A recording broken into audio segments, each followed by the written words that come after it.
여러분 안녕하십니까. 12월 4일 목요일 넘치는 우리 교회 매일 묵상 시작하도록 하겠습니다. 오늘 본 말씀은 느헤미야 12장 27절부터 47절까지 말씀입니다. 어제 본문에 우리가 살펴본 것은 대제사장과 제사장들의 명단이었습니다. 그들이 하나님의 성전에 어떻게 봉사했는지, 또 이스라엘 백성들에게 어떻게 또 말씀을 가르치는지, 이런 것들을 위해서 대제사장과 제사장들의 명단을 알려주었죠. 그리고 우리의 영원한 대제사장이신 예수님을 기억하자라고 했습니다. 오늘 본문에는 뭐가 나오냐면요, 그렇게 대제사장들과 제사장들이 이제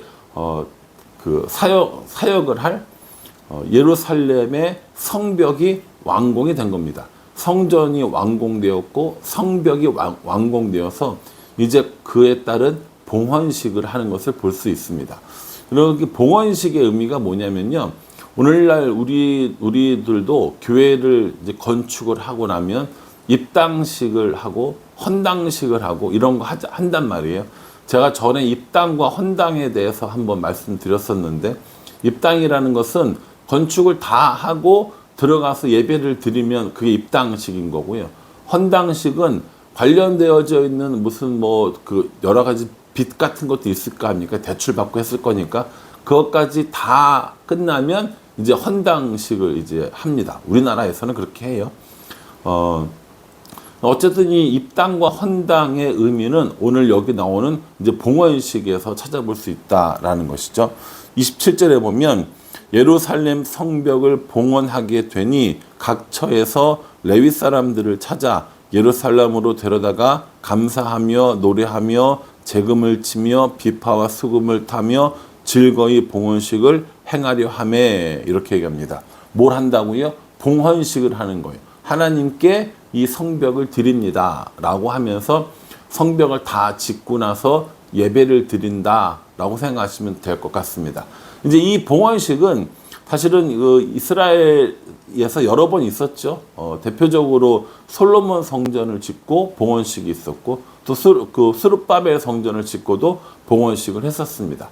그리고 오늘 이 성벽을 짓고 온 예루살렘에 있는 사람들, 그리고 이스라엘 사람들이 함께 모여서 이 봉헌식을 하는데, 오늘 이 봉헌식에 나오는 핵심적인 단어가 뭐냐면 즐거워하다인 겁니다.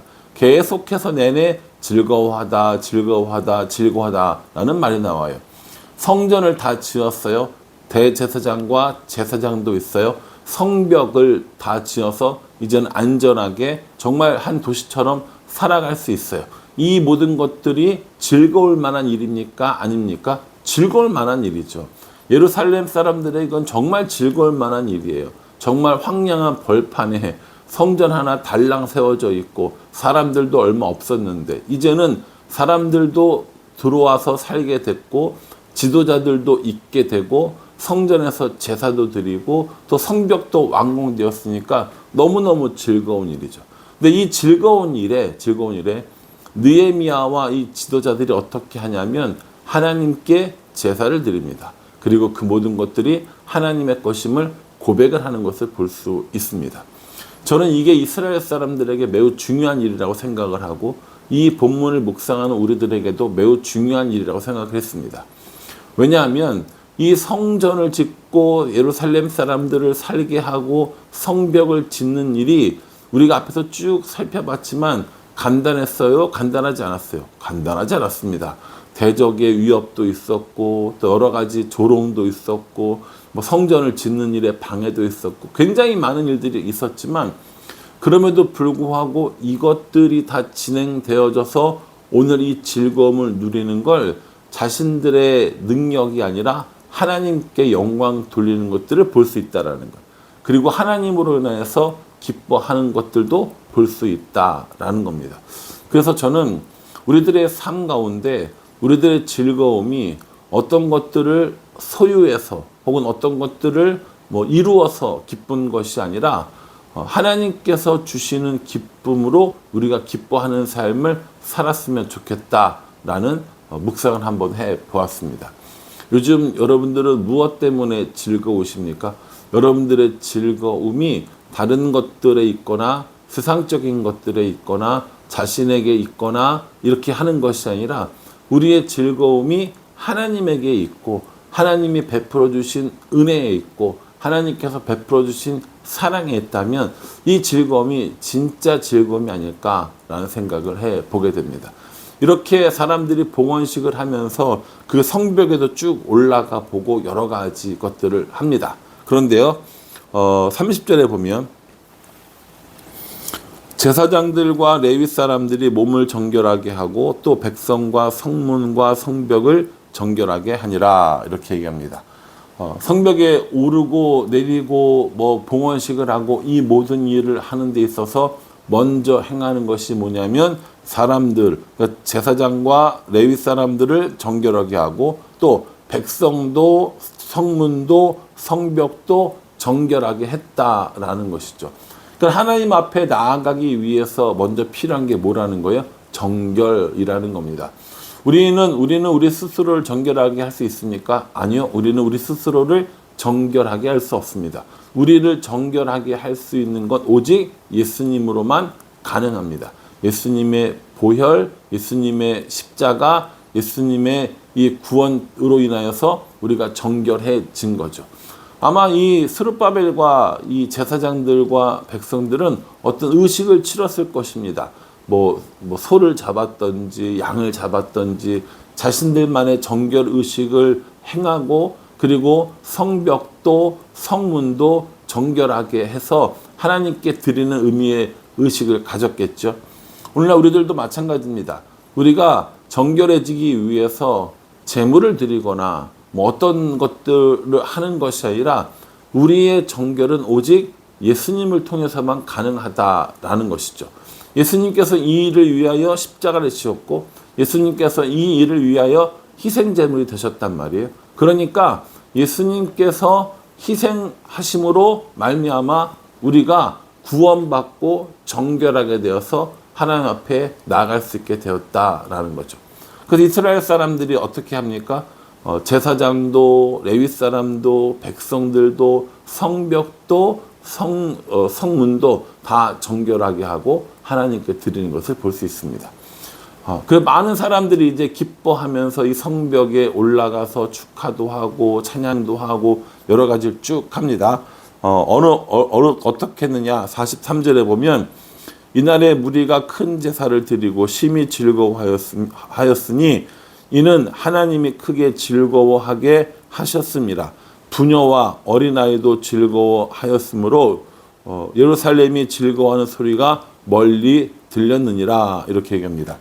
큰 제사를 드리고 심히 즐거워하였고 부녀와 어린아이들도 즐거워하고 예루살렘이 즐거워하는 소리가 멀리 들리고 계속해서 뭐라고 얘기하는 거예요? 즐거워하고 즐거워하고 즐거워하고. 그런데 여기에 되게 핵심적인 말이 뭐겠습니까?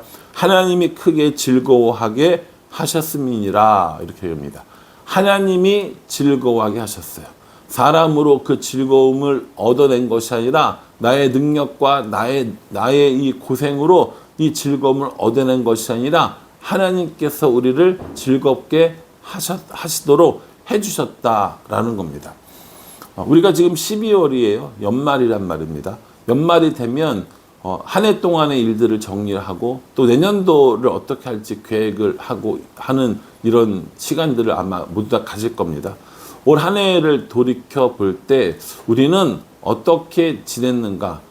올 한 해 우리를 즐겁게 하는 것들은 무엇이었는가? 곰곰이 생각해 보면 그 우리의 즐거움이 우리에게서 생긴 것이 아니라 우리의 능력으로 생긴 것이 아니라 우리 하나님께서 즐겁게 해주셨다라는 것을 고백할 수 있었으면 좋겠습니다.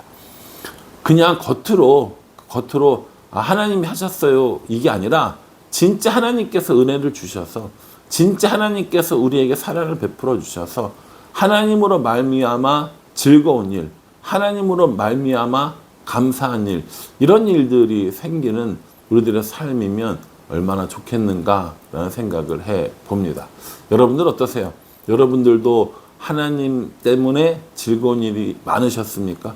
하나님으로 인하여서 즐거워하고 즐거운 일이 많아지는 우리들의 삶이 되기를 주님의 이름으로 축복합니다. 이렇게 봉헌식을 다 하고 나서 그 다음에 뭐 하느냐? 44절에 보면 그날에 사람을 세워 곡간을 맡기고 제사장들과 레위 사람들에게 돌릴 것 곧 율법에 정한 대로 거제물과 처음 익은 것과 11조를 모든 성읍 밭에서 거두어 이 곡간에 쌓게 하였노니 이는 유다 사람이 섬기는 제사장들과 레위 사람들로 말미암아 즐거워하기 때문이라. 이렇게 얘기합니다. 이게 뭐냐면요, 제사장과 레위 사람들이 쓸 것을 이스라엘 사람들이 공급해 주는 겁니다. 제사장과 레위 사람들은 따로 이런 기업이나 혹은 성읍이나 이런 것들을 갖고 있지 않았고, 이스라엘 사람들이 하나님께 드리는 것 중에 이 제사장과 레위 사람들이 사용했단 말이에요. 그게 처음 익은 것, 그리고 거제물, 그리고 11조 이런 것들을 사람들이 이제 그 성전에 내면 그것을 한 곳에 모아두고 그것을 제사장들과 그 레위인들이 자신들의 생활을 위해서 썼다라는 겁니다. 그러니까 쉽게 얘기하면 사례비를 받았다라는 거죠. 그래서 이 제사장들과 레위인이 이 사례비를 가지고 자신들의 삶에 필요한 것들을 쓰게 되는 이런 것들이라는 거죠. 저는 이 말씀 묵상하면서 무슨 생각을 했냐면 44절 마지막에 보면 이는 유다 사람이 섬기는 제사장들과 레위 사람들로 말미암아 즐거워했기 때문이다 라고 이렇게 얘기합니다. 사람들이 즐거워했기 때문에, 백성들이 제사장과 레위 사람들이 그 사역하는 것들이 너무 좋았고 너무 고맙고 그래서 즐거웠기 때문에 기쁜 마음으로 거제물도 드리고 처음 익은 것도 드리고 또 이 11조도 드리고 이렇게 했다라는 겁니다. 저는 이 말씀을 묵상하면서 속으로 아차 싶은 마음이 있었어요. 그게 뭐냐면 나도 어쨌든 의미적으로 볼 때 성도들의 헌금으로 인해서 제가 사례비를 받고 있는 이런 상황이란 말이에요. 그러면 나는 성도들에게 즐거움을 주었는가, 성도들에게 상처를 준 건 아닌가라는 생각을 해보게 되었습니다. 한 해 동안 적어도 올 한 해 동안 제가 교회에서 여러 가지 사역들을 하면서 사람들에게 즐거움을 준 적도 있었겠죠. 그리고 상처와 아픔을 준 적도 있었으리라 생각을 합니다. 그 상처와 아픔들로 인하여서 괴로워하고 힘들어하는 성도들에게 참 미안하고 죄송하다라는 생각도 이 본문 말씀을 묵상하면서 해봤습니다. 여전히 모자라고 부족한 부분들이 많이 있어서 성도들을 즐겁게 하는 목사가 되기보다는 아프게 하고 힘들게 하는 목사가 되고 있는 것은 아닌가라는 생각을 해보면서 오늘 이 말씀 묵상하면서 다시 한번 저 스스로 적용해 보기는 성도들에게 즐거움을 주는 목사가 되어야겠다. 말씀을 통하여서, 예배를 통하여서, 목회를 통하여서 성도들에게 즐거움을 주는 목사가 되어야겠다라는 생각을 다시 한번 해보게 됩니다. 이건 제 묵상이고 제 적용이에요. 여러분들은 어떻게 생각하십니까? 여러분 스스로에게는 어떻게 적용하시겠습니까? 여러분들의 적용은 또 다른 누군가에게 즐거움을 주는 사람, 이렇게 적용할 수 있겠죠. 예를 들자면. 저는 이게 제 적용입니다. 그러니까는 저한테 오셔가지고 너 말씀 묵상에 성도들에게 즐거움을 준다면서 왜 나한테는 즐거움을 안 줘? 이렇게 하지 마시고요. 여러분들 스스로 여러분들의 적용을 해보시면 될 것 같아요. 저는 이 말씀을 묵상하고 이렇게 적용해야겠다라고 생각하는 것들이 있단 말이에요. 그런 것들을 한번 해볼 생각이고요. 여러분들도 여러분들의 묵상을 하고 여러분들의 적용을 통하여서 하나님 때문에 즐거워하고 그 즐거움을 다시 다른 사람들에게 나누며 살아가는 우리 모두가 되기를 주님의 이름으로 축복합니다. 기도하겠습니다. 하나님, 이스라엘 사람들이 성벽을 다 만들고 봉헌하면서 하나님으로 인하여서 즐거워하며 찬양하고 있습니다. 우리들의 삶도 그렇게 하나님 때문에 즐거운 삶, 하나님 때문에 즐거운 모든 것들을 다른 사람들과 나누는 우리가 되어질 수 있도록 은혜 베풀어 주시옵소서. 예수님의 이름으로 기도합니다. 아멘. 여러분 이 말씀들 꼼꼼히 묵상하시면서요. 하나님으로 인하여 즐거운 삶, 또 그 즐거움을 다른 사람들과 나누는 삶을 살아가는 우리 모두가 되기를 간절한 마음으로 기도하겠습니다. 감사합니다.